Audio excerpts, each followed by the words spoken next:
এই 4 movie definitely তোমার চোখে পানি আনতে বাধ্য করবে। আর যদি চোখে পানি না আসে তাহলে ভাই দুনিয়ার কেউ তোমার চোখে পানি আনতে পারবে না। ফার্স্ট মুভির নাম হচ্ছে আপ।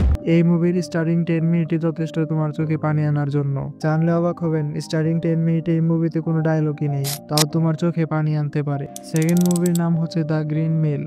তুমি এই সিন অবশ্যই কোনো না কোনো জায়গায় দেখেছো। এই কয়েদিকে সাজা দেওয়ার সময় পুলিশ কেন কান্না করছে তা এই মুভি দেখলেই বুঝতে পারবা। থার্ড মুভি যেটা আমাকেও ইমোশনাল করে দিছিল, থার্ড মুভি হচ্ছে গ্রেভি অফ দ্য ফিয়ারলেস। এই মুভিটা আমাকে অনেক ইমোশনাল করে দিয়েছে। এই মুভিটা তোমার ভেতরে এমন ভাবে টাচ করবে যেটা কখনো বলতে পারবে না। লাস্ট মুভির নাম হাজি ডগস টেল। তুমি যদি একটু বেশি ইমোশনাল মানুষ হয়ে থাকো তাহলে এই মুভিটা তোমার না দেখাই ভালো। একটা ডগ যার মালিক মারা গেছে, তাও প্রতিদিন স্টেশনের পাশে মালিকের জন্য অপেক্ষা করে।